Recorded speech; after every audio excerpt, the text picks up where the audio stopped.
Hello, everybody. I hope you all can hear me. This is Shweata, and I am dialing in from India, so it's quite early here. But I'm here from Semantic Climate to talk about how we've been building a climate knowledge explorer using Wikimedia tools. A little bit about me. I am a volunteer developer and program manager at Semantic Climate, and I've been working with Semantic Climate for close to 3 years now. So at Semantic Climate, what we've been doing is we've been building Climate Knowledge Explorer, liberating climate-related facts from scientific literature. So in the next 15 minutes, I want to talk about what we do at Semantic Climate, how we integrate Wikimedia tools like Wikidata and Wikibase in our pipeline, and how we work as an open science project. And I'd also like to hint a little bit about our future events. With that, let's get started. So the information to save the world from climate crisis is already available in these amazing reports that the UN puts out. So we are all aware of Intergovernmental Panel on Climate Change, IPCC, and they have several sets of reports. For example, they've got Working Group 1, which talks about physical effects of climate change on Earth, Working Group 2, that talks about effect of climate change on natural and human systems, WG3 is on mitigation, and similarly, there are three other sets of special reports. One's on climate change in land, one's on global warming, and finally, we also have a special report on ocean and cryosphere. And very recently, IPCC put out what's called synthesis report, which basically synthesized all the key findings from these three reports, WG1, WG2, WG3, and the special reports. And I think the UN Secretary General called synthesis report the surviving guide for humanity.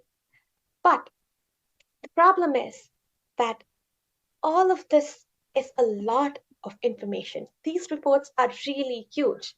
Like, there are 7 reports. They've got multiple chapters. It's more than 15 pages long. It's got so many terms. And it's written in a technical and jargon-filled language that you and I may not be able to immediately understand. So the climate information is actually rendered inaccessible to most of us. And worse, it's only available as PDFs for the most part. So how do we get this information from these locked up PDFs and make these climate facts available to everybody? So that's where Semantic Climate comes into picture. With the help of Wikimedia, Semantic Climate is making climate information more accessible. So in the next set of slides, I'm going to describe the pipeline of our project. So here it goes. So like I said, we have different sets of climate reports, usually available as PDFs. So our tool called ByAmy converts these PDFs into HTML. Now, HTML is much more easier to work with, when at least for the software and also for humans. So once we have that HTML, and it takes a lot of effort to get there, we can do a lot of interesting things. So I, along with some of my team members, and Daniel Meechin, I don't know if he's here, but he's here. Hello. We have developed a tool called Doc Analysis that extracts information, textual information, with the help of what we called dictionaries.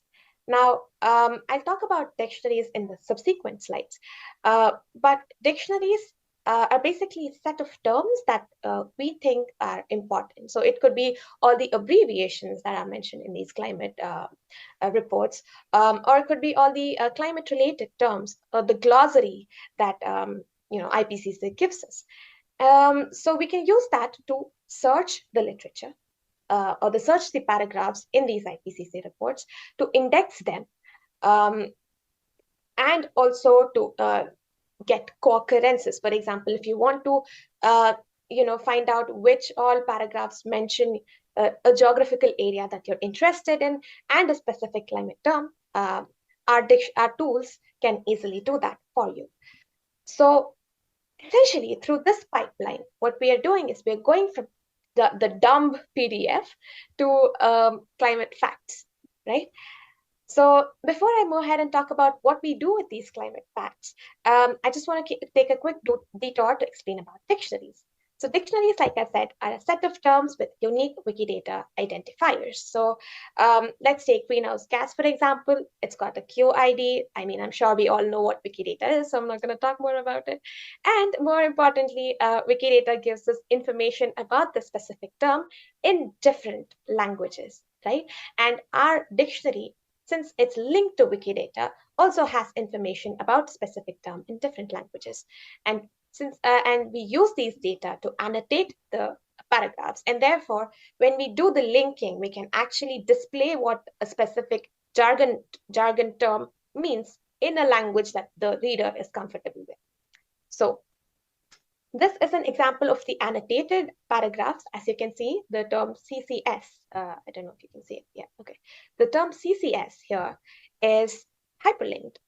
And if you click on it, it will take you to Wikidata. And if you do not know what CCS is, you can just immediately understand what it means. It's carbon capture and storage. It's, the process of capturing and storing waste carbon dioxide, right? So this is one of the use cases of being able to link into Wikidata and semantifying the paragraphs from IPCC reports. The next thing that I also briefly touched upon when I spoke about the pipeline is when we have these HTML, we can use both supervised and unsupervised methods to extract key phrases and correlations, co-occurrences like I described in the previous slide. So with all this useful information, what are we doing? And like I said, semantic climate is semantifying these climate facts. So we have these climate facts. So what do we do with it? That's where Wikibase comes into picture. Back in April this year, Egon and Lars Willikargen, along with Peter Murray Rust, who is one of the co-founders of Semantic Climate, sat together to set up a Wikibase instance for us. And I'm sure you all have had a chance to learn more about Wikibase in yesterday's talks and so on.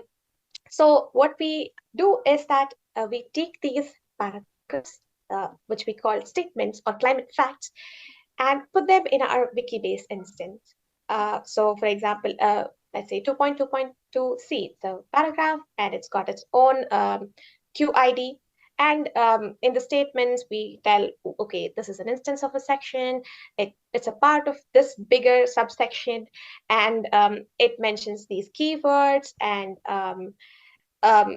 it also is talking about the specific geographical location, and so on and so forth.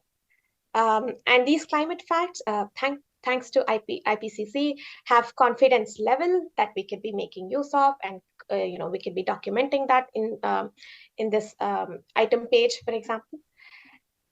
So with all this information curated on this open database, we could be doing a lot of interesting things. So through this, what we can do is you could explore the climate facts in however way you want. Essentially, this becomes your climate knowledge explorer. Let's say, for example, you're interested in knowing which all paragraphs from IPCC reports mention a specific geographical area that you're interested in. You can write a quick Sparkle query to do that once we have all the information in our Wikibase. And second, let's say you're interested in building a knowledge graph of all of the, based on which paragraph references which other paragraph from the IPCC reports. And you can do that again by writing a Sparkle query. In other words, what we are doing is transforming the way anybody would read IPCC reports. And this can help them build newer connections that otherwise wouldn't have been possible with just simple PDF reports, right? So this is what we've been doing with Semantic Climate. Now I would like to talk a bit more about how we work.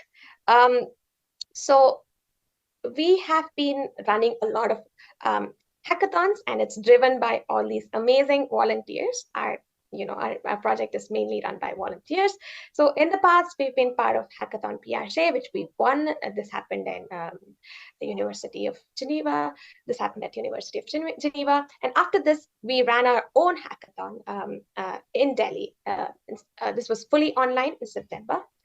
And very recently, we ran our in-person hackathon in Delhi with about 30 people, trying out our Wikibase instance, trying out our tools, and so on and so forth. We have more pictures in the subsequent slides. Finally, we were also part of Hegde recently, where we had about 10 people, I guess, trying out our tools and testing them.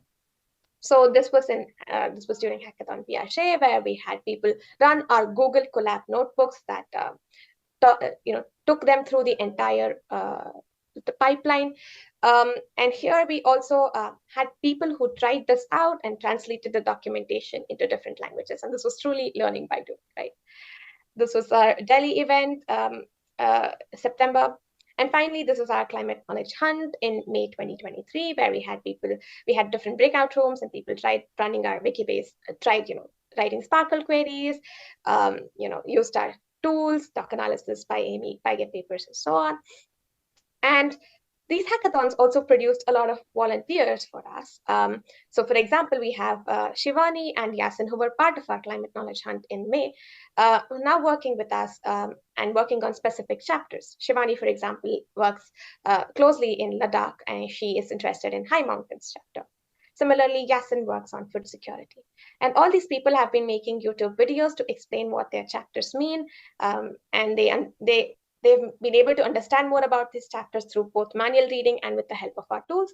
So do check them out. I've put the link in the slide, and I'll share the slides soon as well.